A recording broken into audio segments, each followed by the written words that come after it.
India versus south Africa second టీ20 match Indian ఫ్యాన్స్‌కి చాలా డిసప్పాయింట్ కలిగించింది. ఫస్ట్ మ్యాచ్ కటాక్‌లో ఇండియా సూపర్ విన్ తీసుకొని సిరీస్‌ని 1-0తో లీడ్‌లో పెట్టారు. అందరూ ఎక్స్‌పెక్ట్ చేశారు సెకండ్ మ్యాచ్‌లో కూడా సేమ్ డామినేషన్ ఉంటుందని. బట్ ఈ మ్యాచ్‌లో ఇండియా ఆల్మోస్ట్ ఎవ్రీ డిపార్ట్‌మెంట్‌లో మిస్టేక్స్ చేసి గేమ్‌ని సౌత్ ఆఫ్రికాకి ఇచ్చేసింది. రిజల్ట్‌గా సిరీస్ ఇప్పుడు 1-1కి లెవెల్ అయింది. ముందుగా ఇండియా టాస్ విన్ అయ్యి బౌలింగ్ చూస్ చేసుకున్నారు. సెకండ్ ఇన్నింగ్స్‌లో డ్యూ ఉంటుంది కాబట్టి బ్యాటింగ్ ఈజీ అవుతదని. పిచ్ సర్ఫేస్ ఫ్లాట్‌గా ఉంది. బ్యాటింగ్‌కి పర్ఫెక్ట్‌గా సూట్ అయ్యే కైండ్ ఆఫ్ వికెట్. ఎర్లీ ఓవర్స్‌లో కొంచెం గ్రిప్ ఉంటుందని ఇండియా ఎక్స్‌పెక్ట్ చేసింది. కానీ యాక్చువల్‌గా బాల్ పిచ్ మీద పడక తొందరగా సెటిల్ అయిపోయింది. సో, బ్యాటింగ్ ఫస్ట్ చేసిన టీమ్‌కి అడ్వాంటేజ్‌గా మారింది. Indian bowlers line and line కంప్లీట్‌గా మిస్ అయ్యారు. ఫస్ట్ 6 ఓవర్స్‌లో ఎక్కువ షార్ట్ బాల్స్ వేయడం వల్ల సౌత్ ఆఫ్రికన్ బ్యాటింగ్ మొమెంటం అందుకుంది. పవర్ ప్లేలో ఫీల్డ్ స్ప్రెడ్ చేసిన తర్వాత కనీసం ప్రెజర్ బిల్డ్ చేయలేకపోయారు. Over by over south African batters ఫ్రీగా కాన్ఫిడెన్స్ గెయిన్ చేశారు. బాల్స్ మిడిల్ స్టంప్ మీద కంటిన్యూస్‌గా పడడం, చేంజ్ ఆఫ్ పేస్ లేకపోవడం సౌత్ ఆఫ్రికా బ్యాటింగ్‌కి అనుకూలించింది. క్వింటన్ డికాక్ చాలా కంఫర్టబుల్‌గా బ్యాటింగ్ చేశాడు. డికాక్ పెర్ఫార్మెన్స్ ఈ మ్యాచ్‌లో టర్నింగ్ పాయింట్ అని చెప్పాలి. ఇండియన్ బౌలర్స్‌ని కన్ఫ్యూజ్ చేయకుండానే పర్ఫెక్ట్‌గా లెన్స్‌ని పిక్ చేసుకున్నాడు. 9వ ఓవర్ పూర్తి కాకుండానే తన హాఫ్ సెంచరీ కంప్లీట్ చేసుకున్నాడు. ఫస్ట్ 10 బాల్స్‌లోనే ఆయన పిచ్‌ని అర్థం చేసుకుని రిథమ్‌ని క్యాచ్ చేశాడు. డేకాక్ ఫామ్‌లోకి వచ్చాక కంట్రోల్ చేయడం మన ఇండియన్ బౌలర్స్‌కి చాలా కష్టంగా మారింది. 46 బాల్స్‌లో 90 రన్స్ స్కోర్ చేసి ప్లేయర్ ఆఫ్ ది మ్యాచ్‌గా నిలిచాడు.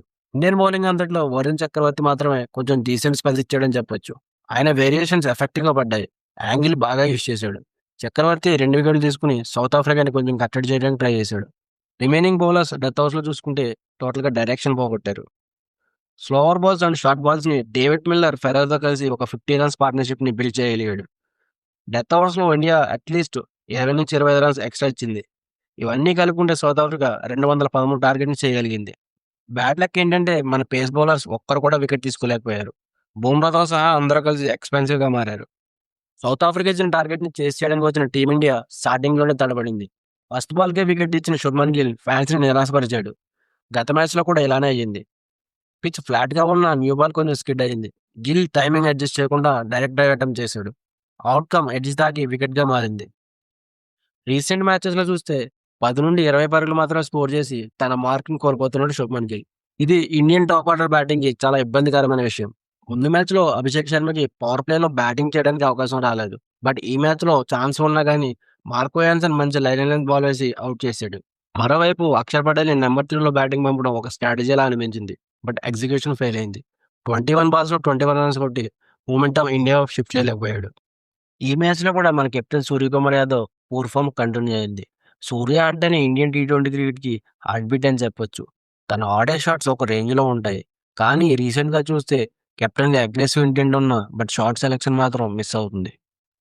సూర్య ఫార్మ్ ఇప్పుడు ఇండియన్ క్రికెట్‌కి బిగ్గెస్ట్ కన్సర్న్‌గా మారింది.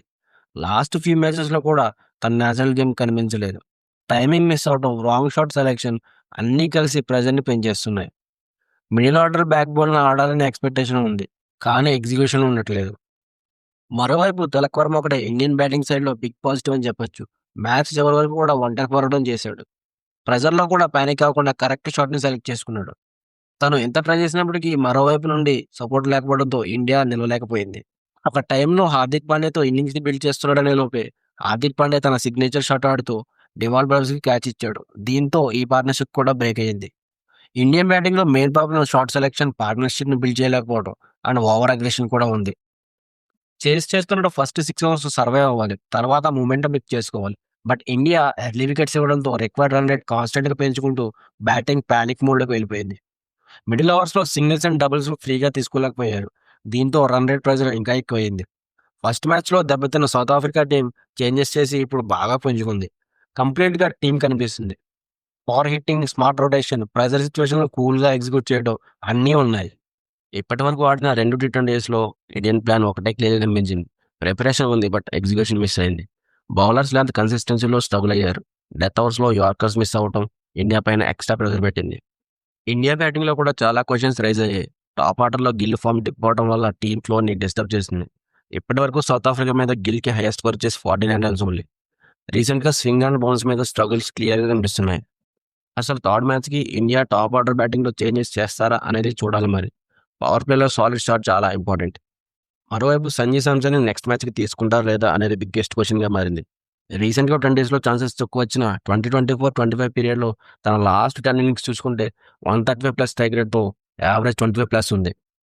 క్లీన్‌గా హిట్ చేయగలడు. స్పిన్ అండ్ పేస్ రెండిట్లోనూ కాన్ఫిడెన్స్‌తో ఆడగలడు. మిడిల్ ఆర్డర్‌లో కూడా బ్యాలెన్స్ చేయగలిగే సత్తా ఉన్న ప్లేయర్. సో, థర్డ్ టీ20కి శాంసన్‌ని సెలెక్ట్ చేస్తారా లేదనే సస్పెన్స్‌గా మారింది. ఇండియా మిడిల్ ఆర్డర్‌లో సూర్య కంటిన్యూయస్‌గా ఫార్మ్ మిస్ అవ్వడం టీమిండియా రిథమ్‌ను బ్రేక్ చేస్తుంది. ఆయన కమ్‌బ్యాక్ చాలా క్రూషియల్. ఇవన్నీ తెలియాలంటే ఈ సండే జరిగే థర్డ్ టీ